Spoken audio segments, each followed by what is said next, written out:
Okay, well, we've ticked over to 4 o'clock, so I think we'll get underway. Welcome everyone to this session at the International Day of Women in Statistics and Data Science. This session is the PhD Research Showcase, where we get to celebrate 3 of our young researchers' work. We have 3 PhD students today, Jayani, Lakshika, Meg, Tully, and Sylviane Miharisoa, who are going to be presenting for us. And we also have currently 2 judges here. We have Dr. Joanna Batstone and also Tyler Reysenbach joining us, who will be doing some of the judging for today. The format for this session is that each speaker will talk for 15 minutes, and then we'll have up to 5 minutes for questions. And then at the end of the session, the judges will have some brief time to do some deliberation, and we'll be able to announce the winner of the best presentation for this session, who will take home 500 Australian dollars. So without further ado, we'll hand over to our first speaker, who is Jayani Lakshika.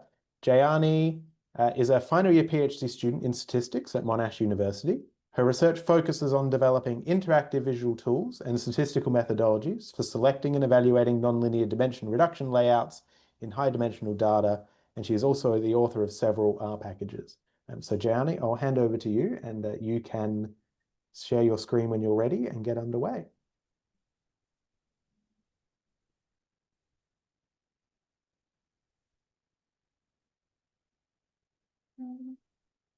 Michael, can you see my screen? Yeah. Yes, yep, we can see your slides. Yeah. Thank you so much. Hi, good afternoon, everyone. And I'm Jayani, a final year PhD student from Monash University. I'm going to talk about how to visualize your fitted nonlinear dimension reduction model in the high dimensional data space. This is a joint work with Professor Diane Cook, Dr. Paul Harrison, Dr. Michael Lidmore, and Dr. Tianga Thalagala. As you can see over here, these are 8 different layouts of the same single cell gene expression data. These layouts are made with different nonlinear dimension reduction methods with different hyperparameter choices. Some of the layouts contain 3 clusters. Some of them contain 4 clusters. As also, some of them contain more than 4 clusters as well. And some of the layouts over here show nonlinear clusters. And also, some of the layouts contain the points scattered into a center as well. The question is, which is the most reasonable representation of the structures present in the high dimensional data?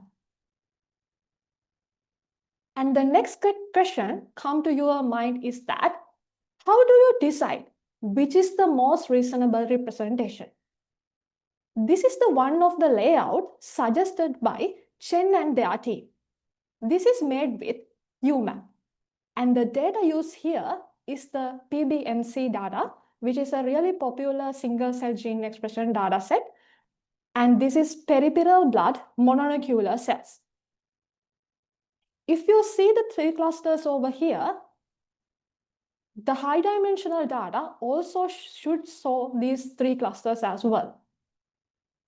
And this is the output made with 9-dimensional PBMC data using GRAND tour. And if you didn't heard about the tour is a sequential linear projection. And you have to mentally assembling all the 2D projection to see what is the structures present over here. And this is a Langevin tour output. Let's take a minute and see, can we see the 3 clusters over here? In the UMAP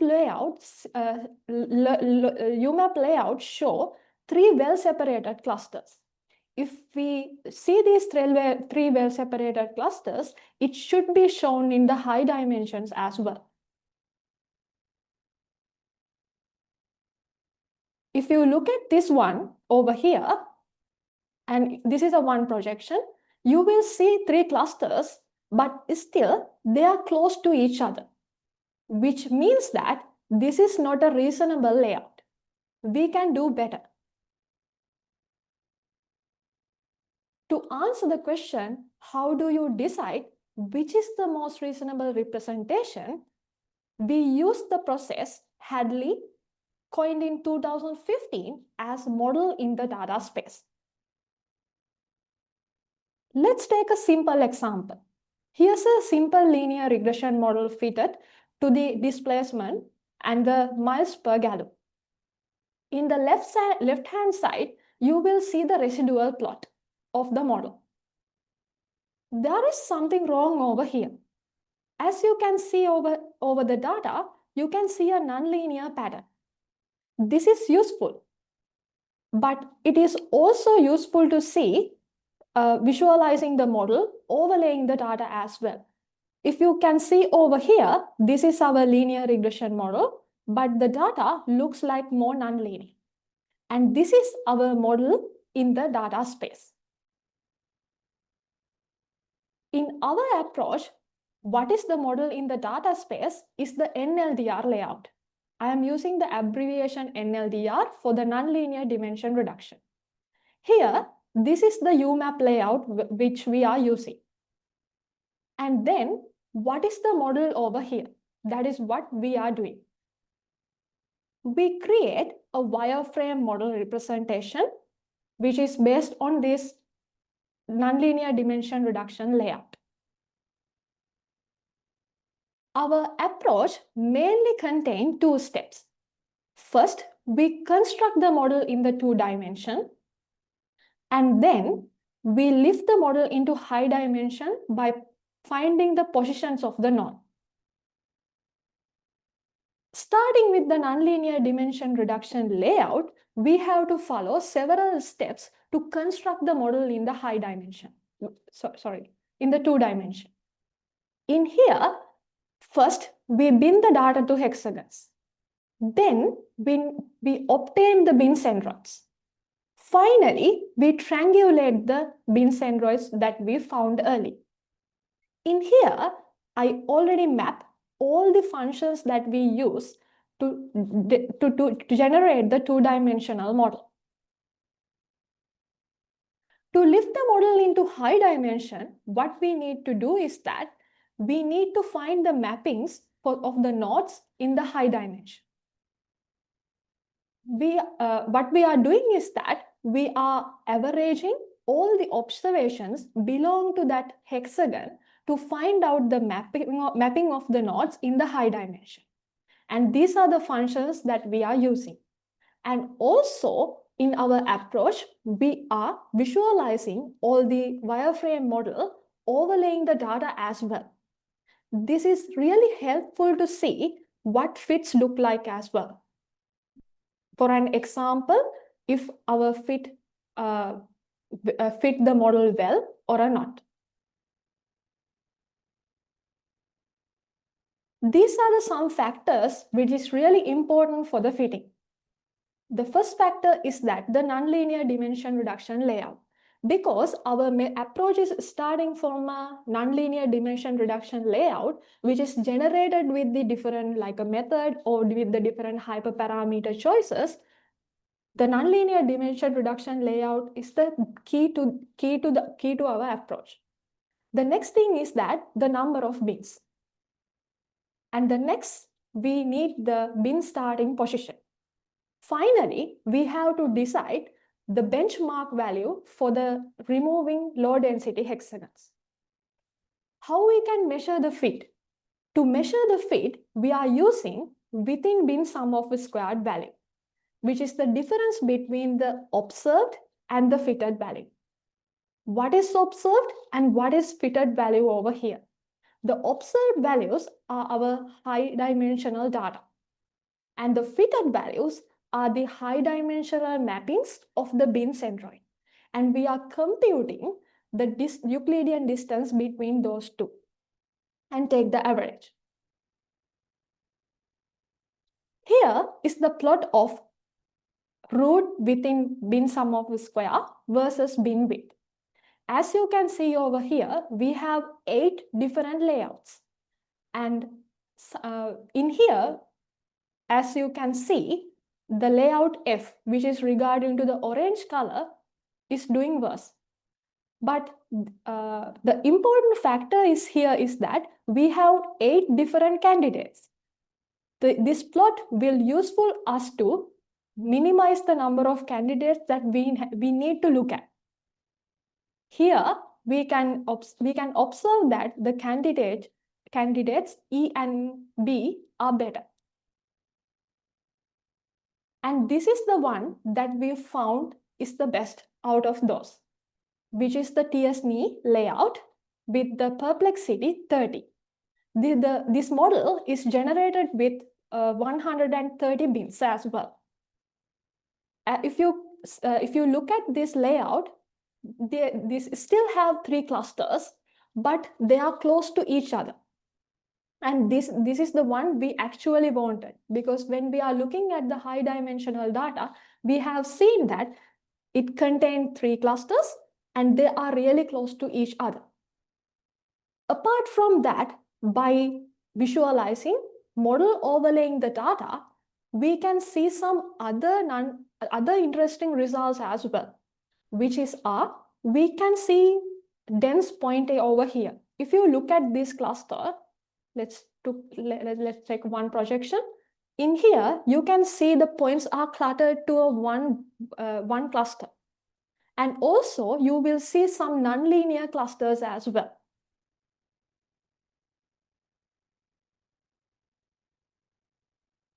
And this is another important result over here, which is that some of the nonlinear dimension reduction methods already exist in some prediction approaches, while some of them doesn't have, like a TSNE. In that case, if you have a new high dimensional data points and we don't know what is the nonlinear dimension reduction layout point should be. To do that, we are introducing the approach to that one as well. Then whatever nonlinear dimension reduction method that we are choosing, we can do a prediction for a new high dimensional data point. What we are doing is that when we have a new observation, we are going to determine the closest bin centroids in the high dimension. Since it's a mapping of the 2-dimensional model, we can find out which is the centroid in the 2 dimension, and that will be the prediction in the 2D in the layout. And all the functionalities that I already introduced are within the call-R package. And this name is abbreviated for questioning how a high-dimensional object looks in low dimensions using R. And this package is named with the native animal koala. And koala is a carnivorous, curious, small animal and native to Australia as well. As a summary, we are providing a method to create a model which is starting with the nonlinear dimension reduction layout that can be displaced with the data, which is useful to assess the fit. And also, it makes it easier for researchers to make a better decision on which nonlinear dimension reduction layout is best for their work. In addition to that, whatever nonlinear dimension reduction method that we are using, now we can do a prediction for a new data point.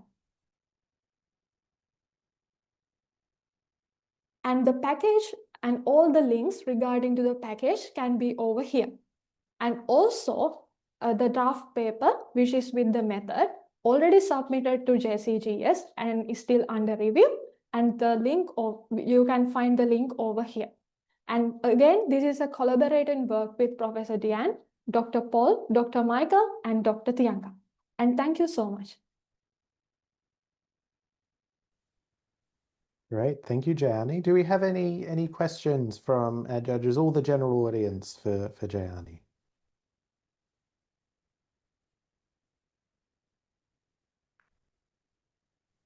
I was just wondering, could you tell us a little bit more about why it's really important to get that right fit when you're looking at the data? So full context, my background is in migration, not in genes. So I'm interested to understand why it matters if that we're getting this clustering looking correct. for understanding, for an example, if in here, when we're looking at the data using tour, okay, we can see we have like a 3 clusters, right? When we are choosing a whatever nonlinear dimension reduction method, it should be a representation of the data. That's why when we are looking at the when we are choosing a nonlinear dimension reduction layout, it should be the structure actually present in the high dimensional data as well. That's why in here it is important to choose a layout which contain the 3 clusters, and they should be close to each other as well. If I'm correctly answering your question. Yes, yeah, no, that's great. Thank you.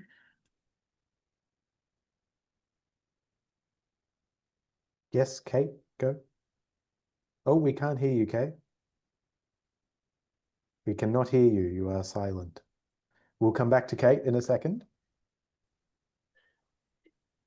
Michael, I had a question. Yes, my question actually was around the chosen data set. What was the methodology you used to choose your initial data set for this modeling, and why did you choose it?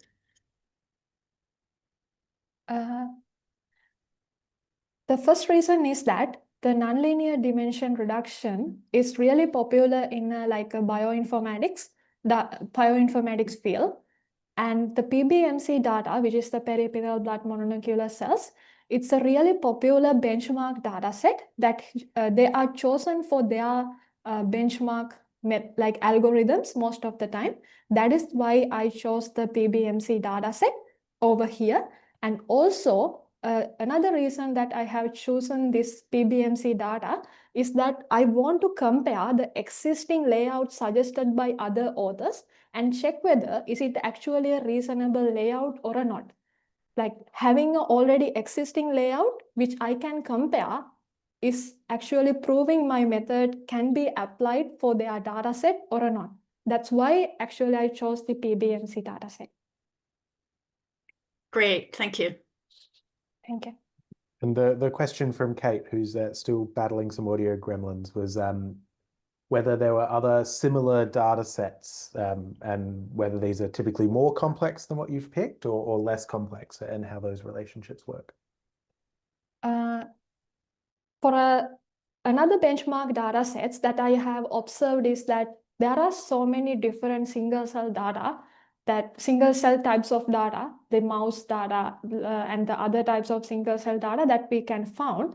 And most of the time when I'm looking at those data structures, the common thing that I have observed that they are containing more overlapping clusters, right?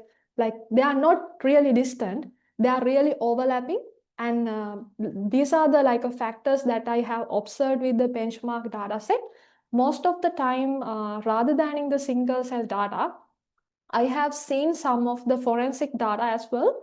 And it contained like how the fingerprints working and everything. And the common factor actually I observed that they are not really distant clusters, they are overlapping clusters. And also they have like more nonlinear shaped clusters as well, rather than in just spherical or elliptical clusters. Great, thanks, Jayani. We better wrap up there and move on to our next presenter. So our next presenter is Meg Tully. Meg has a Masters of Biostatistics from the University of Melbourne and is currently doing a PhD specializing in novel antimalarial combination therapies to combat the ongoing threat of drug resistance. She's based in the Centre of Epidemiology and Biostatistics at the Melbourne School of Population and Global Health, supervised by Professor Julie Simpson, Dr. David Price, and Dr. Rob Commons. I'll hand over to Meg. Lovely, thank you, Michael. So today I'll be presenting on the evaluation of a pharmacokinetic-pharmacodynamic model, which is used for predicting parasitological outcomes in phase 2 studies of new antimalarial drugs. So a little bit of a mouthful, but I promise I'll take you through all of these terms. Malaria is an infectious disease caused by these 5 species of the Plasmodium parasite. It starts when an infected mosquito bites a person and injects sporozoites into the bloodstream, which travel to the liver. They grow and replicate in the liver for a few days and eventually emerge into the bloodstream. And here they undergo a cycle of asexual replication. During that cycle, some of them will differentiate into sexual stage gametocytes, which can be picked up by another mosquito, and then the cycle of infection can continue. About 95% of clinical cases are caused by falciparum malaria. So my research is specifically focused on the treatment of falciparum. And when we're treating, most of the burden is in this cycle of asexual replication. It's in the red blood stage, which takes about 48 hours for falciparum. Okay, so shockingly, for a disease that kills about 600,000 people a year, we've had effective treatments for malaria for hundreds of years, but this is a recurring issue of resistance. The current gold standard treatment for malaria is an artemisinin combination therapy, and that was introduced in the late 90s. And by 2009, we had this data definitively showing that there was resistance developed to artemisinins. So on the y-axis, we have each cohort's median parasite levels from treatment initiation. So you can see these two cohorts in Thailand, in orange and teal, completely cure their infection in a few days. And then these two in Cambodia are given the exact same treatment, but take a few days longer. So that's that first sign of resistance, which has now, 16 years later, transformed into complete treatment failures are seen quite regularly, and we have to use a second-line treatment. So there's an urgent need to develop new antimalarial drugs, and this Medicines for Malaria Venture schematic, it's a little complicated, but it's showing some of those different compounds that are in the development process. And I just want to highlight basically the length and complexity of this pipeline. It takes decades and millions of dollars of funding for each of these to move through each of these phases, from lab studies to patient studies to regulatory processes. And the success rate at each step is quite low. So the big picture goal of my research is to learn about this process in terms of clinical trials and to see what we can do to improve the efficiency at which we gather information, so that if a treatment isn't going to work, we know that faster and we can reallocate those limited resources. And if it is going to work, we can put them there. Today I'll be speaking about sapargamine, so I'm just highlighting where that one is there. Okay, so the goal is to learn about how sapargamine works. We want to know about the dose-effect relationship, and we want to use that to design the best possible next set of trials that will be efficacious and safe. Specifically, what I've done here is a simulation estimation study where we're looking at a pharmacokinetic-pharmacodynamic model. The pharmacokinetics is the drug within the body, so we see it absorb and we see it clear. And then pharmacodynamics in general is the result of the drug. So here we're talking about parasites because that's what the drugs are treating. So we've got a model of the drug and that leads into a model of the parasite, and it's based on sapargamine and it's based on a volunteer trial. We're using a Bayesian estimation framework and we're using simulation estimation to set input parameter values, create data, apply our estimation to that data, and then see how well we can recover what we put in. And that will help us learn about how well the methods work, how reliable they are, and how effective they'll be in practice. This is the trial that our study is replicating. It's an 8-patient volunteer study. So 8, I want to say unlucky, but 8 brave people are infected with malaria and 7 days later given a small dose, 10 milligrams of sapargamine. On the left, we've got the PK pharmacokinetic data, which is showing the drug absorbing and clearing. It's an oral medication, so we have this absorption phase. And on the right-hand side, we've got the log 10 parasite levels, which are increasing over the week and then declining after treatment. Okay, so the simulation estimation framework is a mixed effects model. So we have population level parameters, and each patient's individual parameter is sampled from that population level distribution. So we have 8 samples for all of our parameters, and then we use those to simulate drug profiles, the PK profiles, and parasite profiles, the PD profiles. We can fit the model, extract population level estimates using that Bayesian framework, and that will tell us a little bit about how well that data set reflects the population level data set, and then also how well our methods are working. But we need to average that. So we average it across 1,000 data sets to get a better idea of how the methods work in general. Okay, lightning introduction to pharmacokinetics. We view the body as a series of compartments, and for an oral medication, a drug starts in the gut and then moves into the action compartment, which is kind of like the bloodstream. And you can see in my little shoddy drawing here. So it's absorbed, it has its action, and then it's cleared. And the clearance depends also on the volume of that central compartment. So we can write some simple differential equations to describe how the drug is moving between these compartments. And you can see that it's leaving the gut at that absorption rate, moving into the central compartment, and then also leaving the central compartment at this rate here. So we have a few parameters, but the only ones we need to estimate for this simple model is that clearance, volume, and absorption rate.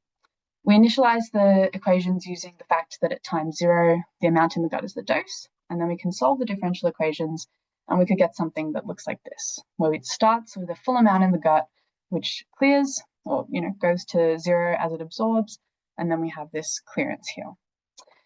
For Sapagamid, for this drug, we actually use a slightly more complex model. It's a 2-compartment model. So the only difference is we have a secondary area where the drug isn't doing anything, but it's kind of hanging out maybe in the tissues or something, moves in and out of that at this rate Q, and then is cleared. So that explains more of a slower clearance sometimes. So you follow all these arrows, write out these equations, solve it again for those same initial conditions of all of it being in the gut at the start.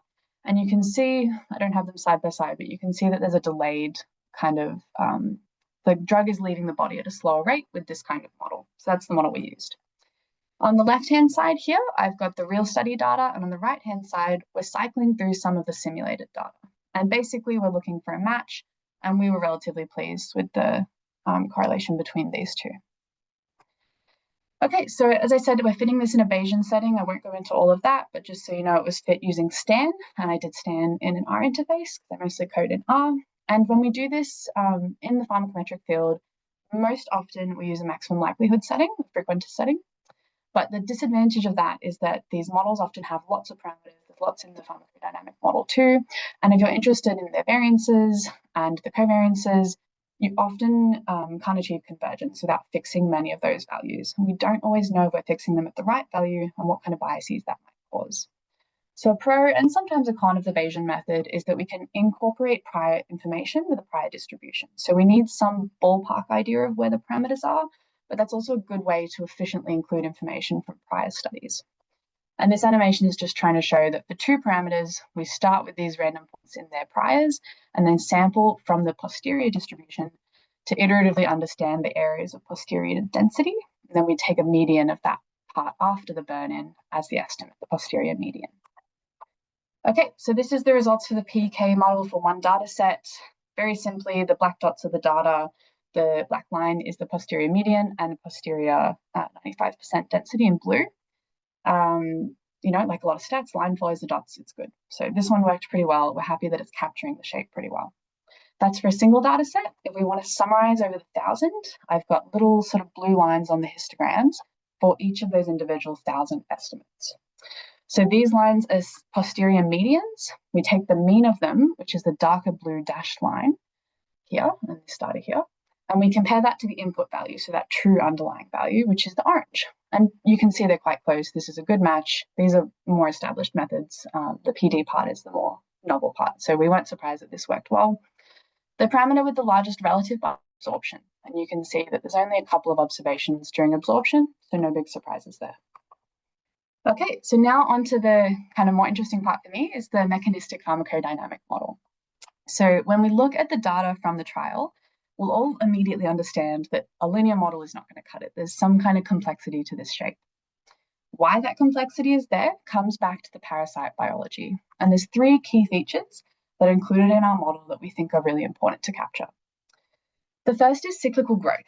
You'll remember I said that the parasites emerge from the liver, and that means that they're often quite a similar age. So you might see population stability as they all age up through that 48-hour cycle, and then a big explosion, and then stability and another jump. So you can get these kind of step or wave-looking increases.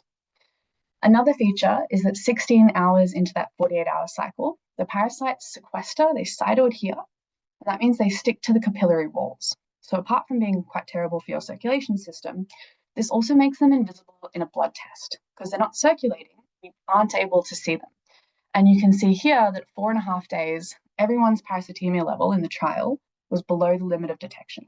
And that's not from some kind of miraculous immune response that then fell off. It's because the parasites are effectively hidden. And you can see a dip and then a second dip. And then that third one we know is happening while the treatment is being measured. So we need to understand the sequestration to try and isolate the treatment effect. And the third one I'll just mention is stage-specific drug effects. Artemisinin have a pretty wide effect on most of the stages, and cephagamide is understood to also be active from perhaps about 6 to 40 hours, but some can be a lot narrower, and we also think that that's important to factor into the model. Okay, so these are the model equations for the, it's a discrete time hourly model. So we basically have transition equations to move through each hour of space, and they're very simple. The number of parasites that are A hours old at time t is simply the number that were an hour younger, A minus 1, an hour ago, T minus 1. The only special case is the number of parasites 1 hour old, and that's however many were at our maximum age, so often 48 hours. And then we multiply that by a multiplication factor, this PMF, and that's just how many new infected red blood cells, new parasites, are produced at the end of the life cycle of the previous one. And we assume a normal distribution for that initial parasite age. Okay, so this is what that looks like. On the left, you can see that normal distribution that shifts upwards each hour as the parasites age. You can see that there's periods of time where the entire distribution is within this over 16-hour sequestered phase. And then if you look on the right-hand side, you can see the parasitemia totals. So this sort of lighter orange line is the complete number of parasites. That's what we're interested in. That's the burden. And the darker red is what we'd actually see. And you can see that there's periods where it drops completely to 0. I've made it all very clean here, but that is what we see in the data as well. And that's kind of how the growth model works. But we don't want the parasites to grow and grow and grow. We'd like to see them die as well. So we add in one extra term to the model. So just got this extra term here. We've got 1 minus E, and E is the killing effect. It's a percentage of parasites that are killed each hour. And this is basically a function of the drug concentration and a couple of other parameters. And I'll just point out that it has this, these two different forms. If the age is within the susceptible age, we calculate this effect. But if the age A was not in that drug susceptible range, we just set it to 0. And this is just an example of that in action, where the parasites are dying more than they're growing at the start, and then those growth factors eventually overwhelmed the treatment, or maybe the treatment cleared or something like that. Okay, so we simulated data from this model, and we're really pleased. It basically looks like the model data. So this is simulations, again, cycling through some of those 1,000 data sets, and this is the real data here. Then we fit the model again in the Bayesian framework, and you can see that it was not as promising, or not as not as happy as I was with the PK data. But you can see 6 patients are estimated really well. We've got those trends sort of captured. We've got relatively tight intervals, and 2 of them not so much. This grey band there is the lower limit of detection, which we do think is quite important for understanding, when you're only taking a small amount of blood, if the parasites are not very concentrated, it's easy to miss them, or the measurements are not always completely accurate below that. So that area here does make a big difference, we think. So you can see that that lack of accuracy is reflected a little bit in the summary, the 1,000 dataset summary. There's not bad, but there's just a little bit of a difference here. So here we estimated that the mean parasite age at treatment was 3 hours, when we'd actually set it to 2. Not a huge difference, not particularly important. This also was underestimated. The one that might matter more is the maximum killing effect. We set to 23%, was estimated at 29. So that's the direction for future work, is to figure out, more sampling, more data, different priors, what's the answer to reduce this bias. But it's, compared to methods that are out there, it's not terrible performance, but obviously I personally would be interested to see how we can improve it. So thank you all very much for listening. The QR code is there for the paper that was published last year, and obviously none of this would be possible without all my amazing supervisors and collaborators. Great, thank you, Meg. Very interesting. Do we have questions from the judging team or the general audience for Meg?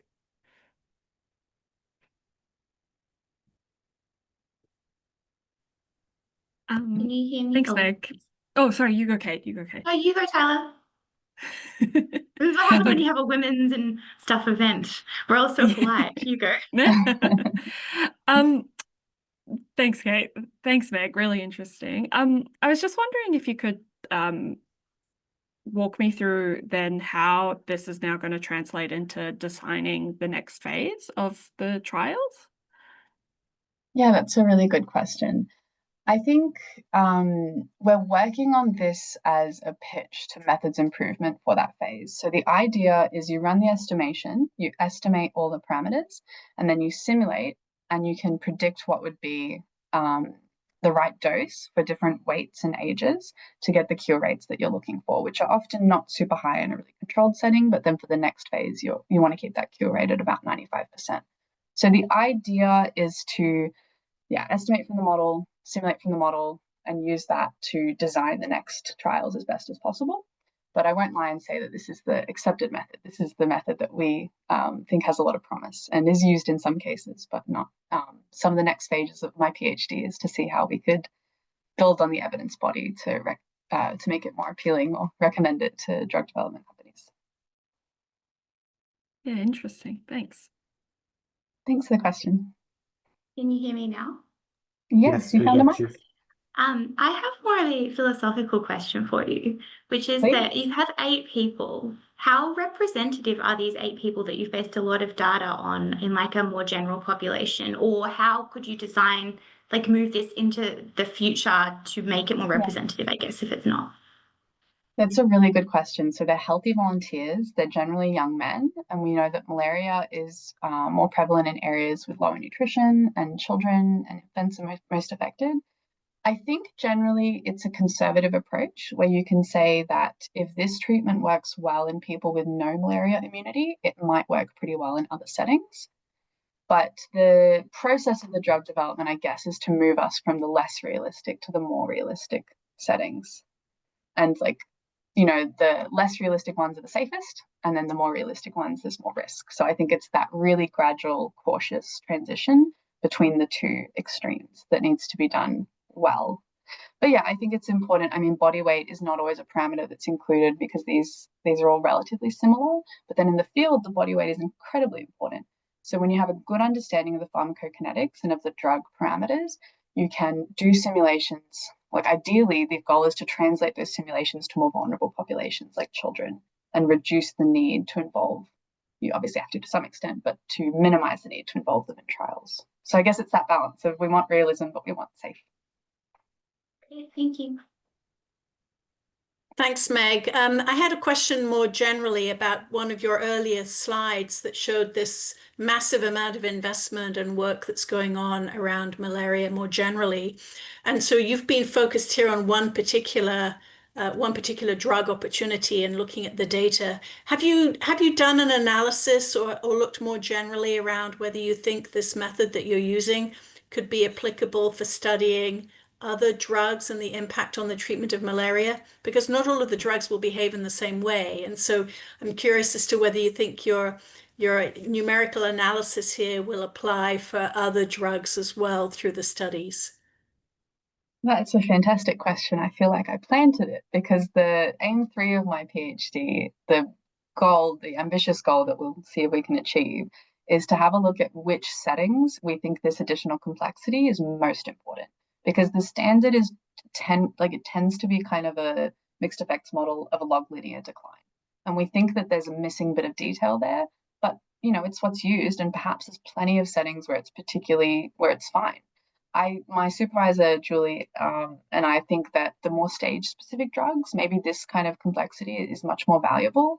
But yeah, that's the question I'm hoping to answer. We'll see if we can do it efficiently. But yeah, I'd really like to know because it's not what's used in standard, and maybe it doesn't need to be. And I'd like to know that too. So we'll hopefully investigate a few different scenarios, different types of drugs, faster acting, slower acting, more specific, things like that, and find where this level of detail is required. Great, thank you.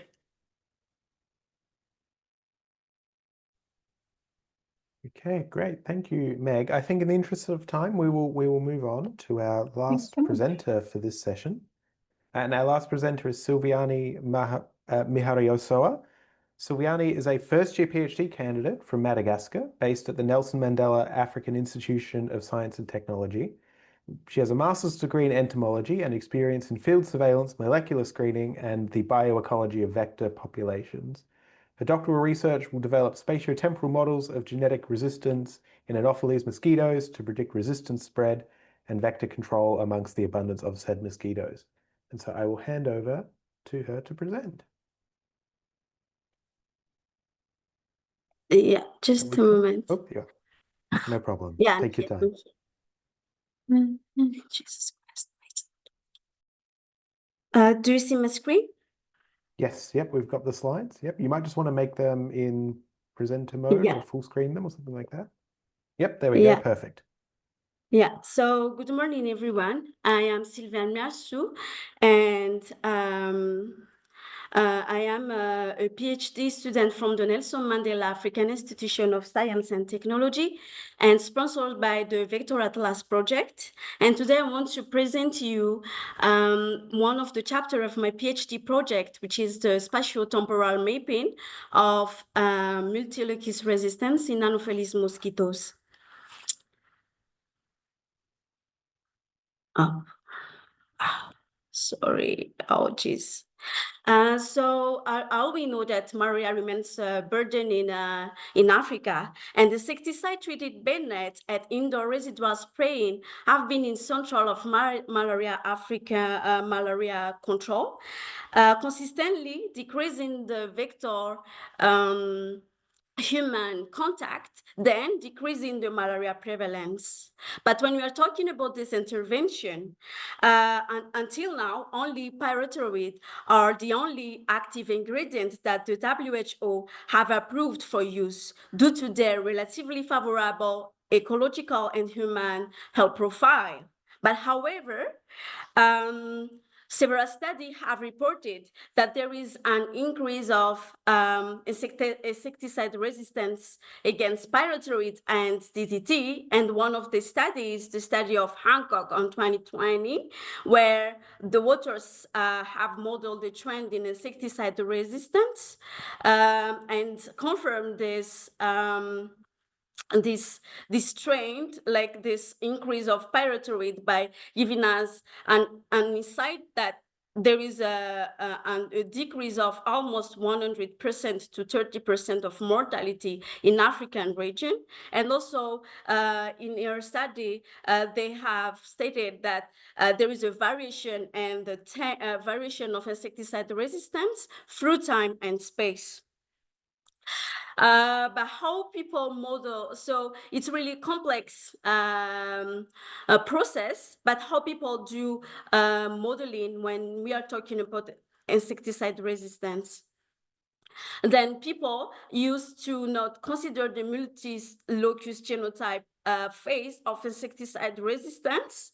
And they also focus, for example, just on allele, or they're just focusing, for example, on genotype only, or some species only, or some region of Africa only. And one of those studies, which was a wonderful study of Hancock, that predicted the frequency of the target site insecticide in some African region for three species, the Anopheles gambiae, Anopheles arabiensis, and Anopheles funestus. So we could see in the map that they gave that on 2005, we could see that the trend and that there is like an increasing of the frequency of the voltage gate sodium channel, which is conferring to the resistance against pyrethroid in Anopheles gambiae. So, but it's not enough, because when we are talking about insecticide resistance, we are trying also to have that in mind, that we are talking about the genetic mutation. So when we are talking about genetic mutation, we have three data that we have to consider: the allele, the genotype, and the phenotype. Just to remind people a bit, like, what is allele, what is genotype, what is phenotype, is like, for example, in each organism, a gene have in each organism, a gene is like a fragment of DNA where we have that will give us and express a trait. And this trait, and each gene of some version that we called allele. And those allele, for example, here we have the L101 for L, which is the susceptible against the pyrethroid. And we also here have, for example, the L1014, which is the the allele resistant against the pyrethroid. And the combination of this allele are giving us the genotype. And in genotype levels, we could like apply the zygosity or the dominance. And for example, we have here the heterozygotes resistant genotype. And those allele and genotype are data that we got from the molecular surveillance and where we are using particular markers to identify them. And for the phenotype, it's determined by the genotypes, and the phenotype data are from the WHO test, for example, when we are trying, for example, to test if a mosquito will survive when we are exposing them to insecticide, or if they will survive. So that's the phenotype data. So with all this complexity of insecticide resistance, we raise a question. So how do resistance genotype and allele frequency and also phenotypic resistance levels vary over time among different Anopheles species and regions in Africa? So the main objective of my chapter is to develop a spatiotemporal understanding of resistance in malaria vectors by integrating phenotypic and genotypic data. So for doing that, we have to combine the phenotypic mortality with genotypic information. And we have also developed, we will develop and test a mechanistic genotype-phenotype model to convert genotype frequency into susceptibility resistance prediction across space and time. And also we try to produce an uncertainty-aware map and forecast of the susceptibility resistance phenotype. So here, how will we do? So the methods that people tend to use is they're using a single, it's an example of what people is doing in this site. Like they just have allele phenotype association model. It's complex, but if we are doing it sample, then we have a covariate, and this covariate will apply selection pressure, and we give a relative fitness, and this relative fitness will act on the allele frequency, and we give us the phenotype frequency. And but for our model, we will use the genotype-phenotype association model, where we will start by the covariate as always, and it will apply a selection pressure and the relative fitness, but at each locus, and we will use a prior, like initial allele frequencies, and from these allele frequencies, we will compute the probability to have a genotype, for example, Z or Y or A and X, for example. And after that, we will compute by this probability the multi-locus genotype frequency by using the polygenic selection pressure. So after that, we will do we will compute the phenotype frequency and the next allele frequency at the next time point. So for my PhD, we use those data. So the data that we will use is the WHO BSA data, which is more accessible in the WHO turf maps. And we will also use the vector atlas data, which is a collating data from existing literature. And for the covariate, if it's available, we will use the covariate in the malaria atlas project. So in this slide, I am presenting you the roadmap of my PhD. So, and how we will do the model exactly. And we started by doing the mathematics process through the Bayesian model. And So it will explain the biology behind the insecticide resistance. And we also already draft some R codes that match in this mathematics, and I am still on this step until now by simulating some fake data in data frame to integrate inside. And when it will be done, we will try to use the Greta package, which is a package that one of my supervisors have developed. And when the Greta version of the code will be ready, we will do a simulation estimation study to check all the parameters. And when everything will be like fine and valid, we will like try to fit the Greta version to data, to the real data, and make a prediction map. And the whole study will be available in my GitHub. So here, I just want to present you on what is the expected result and trend that we are waiting from our model. Because our model is for multi-locus, so we could apply on the number of locus. So here, just make 4. And we will have 3 genotypes, the susceptible, and the susceptible resistant, and the resistant.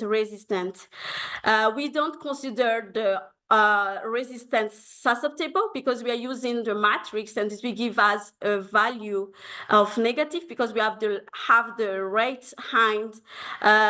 We have 2 matrix, which is the left hand and the right hand of the genotype. So we don't consider the resistance susceptible. We just have susceptible resistance. And here in our figure, in the x-axis, we have the time frame, and in the y, we have the probability, posterior probability of having our genotype. Then, for example, for the first case, we are trying to have a monotonic increasing for the resistance genotype because we are assuming that when we are applying insecticide, it will raise more the insecticide resistance in the population of mosquitoes. And yeah, it will be different from locus, but that's the things that we are expecting from our model. And for the susceptible, we are trying to have a decline monotonic. And now the R code that we established are giving that a bit, but not sure yet. And for the heterozygous, which is really important, is maybe we will have a rise temporarily, and after it will tend to decrease, and at a certain value it will be flat. So to confirm on how will be our heterozygous resistant, I tried to compare the frequency of heterozygous allele from Hardy-Weinberg equilibrium with the observed fake frequencies that we have set. So again, in our figure we have the time frame, and in the y-axis we have the posterior probability. The dash curves represent the Hardy-Weinberg equilibrium values for the frequency of our heterozygous resistant, and the line represents the fake data. So even if I didn't make any fitting or estimating yet, I could see that there is like a similar tendency. So maybe our model is almost giving us what we are expecting for. So why my study is important is like because this study is innovative model framework to represent the complexity of insecticide resistance for better decision making, and also it will allow us to assess the zygosity degree and by saying that heterogeneity resistance in the Anopheles population. And it will allow us also to decide on the insecticide type and class for the next intervention. And we will have an idea also on how will be the trend of insecticide resistance over time. And why I want to put the genetics data inside is because when you are doing the phenotype data inside, when you are doing trying to have a phenotype data, it's difficult because sometimes it's time consuming and it's not giving you insight on how is the species level, and it's not giving us also the insight of the mechanism behind the insecticide resistance. But when we are using molecular surveillance, we could have more ideas on the scalable, on the mechanism, and also it's not depending on the environmental factors. And also, as I already said, it's giving us the fitness and dominance that will allow us to assess the speed and the spread of the intervention. So that's all my presentation. Thank you for your attention. All the questions and feedback are welcomed. Thank you so much. Great, thank you for a very interesting presentation. Do we have questions from judges or the general audience as well? Hi, Sylviane. Thanks for the talk. I was wondering if you could just speak a little bit about the scale that you're planning to be applying these maps to eventually. Are you planning to model all of Africa or smaller regions? It's a good question, Kate. Thank you. It depends on how will be our data, but I think if we have enough data in Vector Atlas, the main objective is to do for all Africa, but it depends on how will be the data inside. And for now, because like the platform is not ready yet, so still people is still like extracting data from the existing literature review. So I think it depends on the data availability.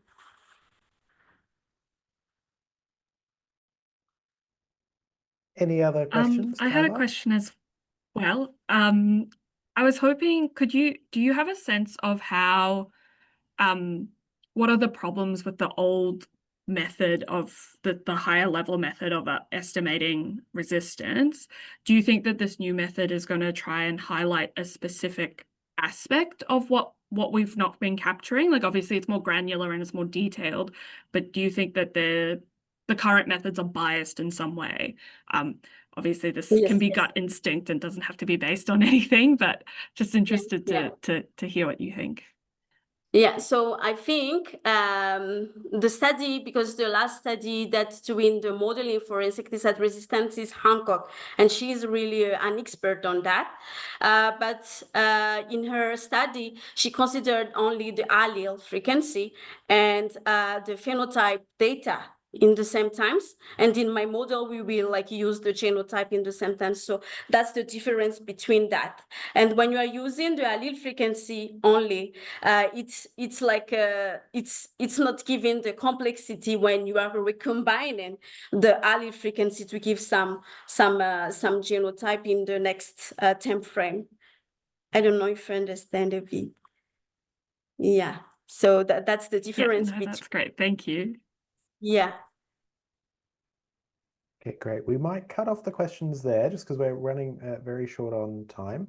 And just while our judges finalize their score sheet, I'll give them a little bit of time just to finish filling all of that in. A little bit of promotion for some upcoming sessions. The next session in particular I'm looking forward to. It's a Thriving in Statistics in New Zealand, where we've got a selection of excellent statisticians working in New Zealand across all sorts of different sectors talking about their experiences. And then following that is the next keynote, which is presented by Professor Dycook, a colleague of mine, who will be talking about code and data and how all of that works, and that they're more than technical skills, and they're a thing that we really can build up everywhere. So hopefully you'll be able to stick around for that. Great. So just looking over the scores, which are just being locked in now, and yes, I think we do indeed have a winner. So first off, thank you again to all of our presenters for today. I think that was an excellent presentation of the showcase of our young researchers. I will email you all in the next day or so with some feedback from all of our judges and from me as well about presentation, including all the things that you've all done excellently. But for today, in a close race, congratulations to Meg Tully, who's taken out the award.